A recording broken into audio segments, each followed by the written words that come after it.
Halo, kami dari kelompok 8 kelas 4 Bahasa Indonesia dengan dosen pembimbing Dr. Andes Edi Subali, MPD, dan kami di sini akan menjelaskan mengenai penelusuran referensi yang kredibel dan praktik mengolahnya dengan aplikasi Mendeley. Saya Felita Nindya Prasetyo dengan NRP 5010221114 dari Departemen Teknik Sistem dan Industri. Halo, kenalin, aku Gusti Putri Kadifarata dan NRP 5010221120 dari Departemen Teknik Sistem dan Industri. Perkenalkan, nama saya Diti Satya Maharani dari Departemen Teknik Sistem dan Industri, NRP 5010221122. Perkenalkan, nama saya Fahrul Fadilah dengan NRP 5010221125 dari jurusan Teknik Sistem dan Industri. Perkenalkan, nama saya Muhammad Darfes Fayas dari Teknik Sistem dan Industri dengan NRP 5010221131.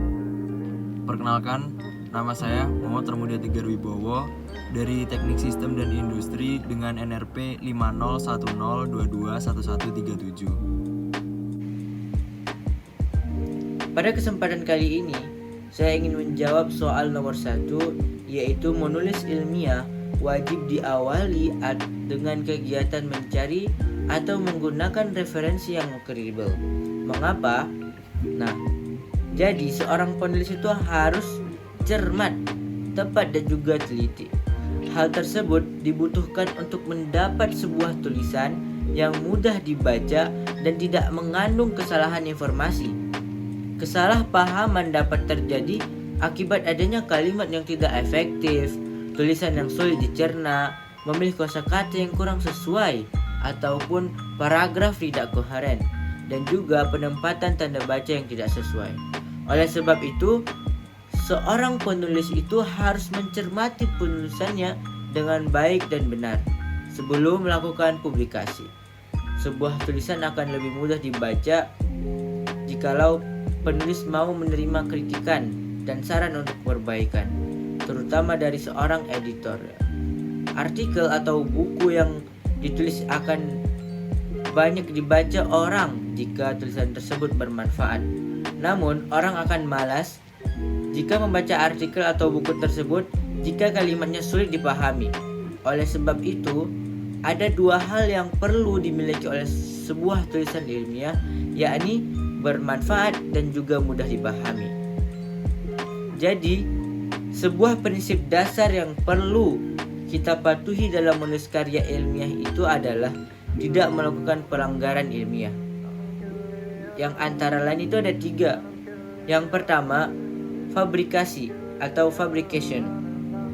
Fabrikasi data adalah pemalsuan hasil riset atau membuat data yang sebenarnya tidak ada atau membuat data yang fiktif. Fabrikasi data ini dilakukan sebuah pelanggaran. Nah, yang kedua ada falsifikasi atau falsification. Falsifikasi data adalah pemalsuan data riset, mengubah data sesuai dengan keinginannya supaya sesuai dengan kesimpulan yang diinginkan. Pada prakteknya, ada mahasiswa yang melakukan sebuah pengubahan data hasil penelitian agar pengolahan data lebih mudah dilakukan dan diarahkan untuk membuktikan sebuah hipotesis penelitian. Pelanggaran yang ketiga yang sering dilakukan oleh seorang mahasiswa dalam pembuatan karya ilmiah yaitu plagiarisme. Plagiarisme adalah mengambil kalimat atau teks orang lain atau ilustrasi tanpa memberikan acknowledgement dalam bentuk sitasi yang secukupnya.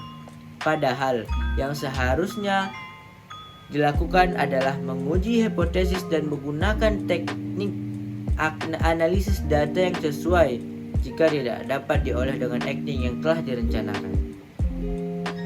Makanya di dalam membuat sebuah karya ilmiah diperlukan sebuah sumber agar sumber itu jelas dari mana dan juga tidak dicap sebagai plagiarisme. Lalu apa sih kriteria referensi yang kredibel itu? Dalam penyusunan suatu artikel, laporan penelitian, atau berbagai karangan ilmiah, penulisan membutuhkan sintesis untuk menguatkan temuannya atau argumennya. Sintesis merupakan rangkuman berbagai rujukan yang disesuaikan dengan kebutuhan penelitian si penulis. Mencari rujukan atau referensi harus berkategori kredibel yang memiliki sumber yang jelas dan dapat dipercaya, agar argumen penulis tidak diragukan oleh para akademisi. Lalu, bagaimana sih mencari referensi yang kredibel di Mendeley? Yang pertama, jangan terpaku pada satu kata kunci. Yang kedua, carilah berbagai referensi yang tersedia pada hasil pencarian. Dan yang terakhir adalah gunakan kata kunci yang lebih spesifik. Lalu, selanjutnya, apakah membaca itu mudah atau susah? Nah, jadi membaca itu merupakan kemampuan dasar kita sebagai manusia. Manusia memiliki bahasa yang dimana antar satu manusia berkomunikasi satu sama lain. Jadi, sebagai mahasiswa pun kita memiliki kemampuan membaca dan memahami suatu karya tulis ilmiah merupakan sebuah keharusan membaca sebuah karya tulis, karena ini bukanlah hal yang sulit untuk sebagai mahasiswa untuk dilakukan. Ada banyak macam buku yang tersebar untuk meningkatkan kemampuan membaca dan cara memahaminya. Salah satunya adalah buku Bagaimana Meningkatkan Kemampuan Membaca karya Drs. Nur Hadi. Terdapat beberapa aspek yang dapat membedakan mana yang termasuk pembaca baik dan mana yang termasuk pembaca buruk. Ciri pertama pembaca baik adalah efisien, di mana pembaca dapat memahami bacaannya dengan memaksimalkan waktu. Lalu ciri kedua pembaca baik adalah efektif, yaitu pembaca dengan jelas mengetahui apa yang disampaikan oleh penulis. Ciri ketiga adalah tujuan membaca, di mana pembaca mengetahui tujuan dan mengimplementasikan ilmu yang didapat dalam kehidupan sehari-hari. Dan yang terakhir adalah komitmen, yaitu pembaca berkomitmen jangka panjang dalam membaca karya tulis apapun. Lalu untuk pembaca yang buruk, ciri yang pertama adalah tidak tahu tujuan, di mana pembaca hanya membaca apa yang sedang ramai dibicarakan dan tidak memahami penulis. Lalu ciri kedua adalah tidak memahami apa yang sedang dibaca dan malah mengabaikan sudut pandang penulis. Lalu yang ketiga adalah sumber buku tidak jelas. Pembaca membaca karya tulis yang tidak kredibel, yang berpotensi menimbulkan hal yang keliru. Dan yang terakhir adalah tidak berkomitmen, di mana pembaca tidak memiliki komitmen membaca karya tulis lain dan hanya ingin membaca yang disukainya saja. Selanjutnya, saya akan membahas topik 5, yaitu tentang manfaat cinta terhadap membaca. Yang pertama ada mampu berpikir dengan kritis. Yang kedua, memiliki wawasan dan keterampilan yang luas. Yang ketiga, meningkatkan kemampuan berkomunikasi. Cara mengembangkan minat baca bisa dari upaya diri sendiri dan pihak eksternal. Dari yang upaya diri sendiri, memiliki niat dan tekad yang kuat, keinginan membaca buku sesuai judul yang diinginkan, dan yang terakhir, sadar akan pentingnya minat baca. Upaya dari pihak eksternal ada menanamkan rasa cinta terhadap buku sejak dini, dan yang kedua, mengembangkan fasilitas membaca. Di sini saya akan menjelaskan tentang cara atau praktik mengelola atau menyimpan referensi dengan aplikasi Mendeley. Bagaimana caranya? Pertama, silakan buka aplikasi Mendeley yang sudah dipasang sebelumnya. Yang kedua yaitu klik opsi Add New yang terletak di pojok bagian kiri atas seperti pada gambar tersebut.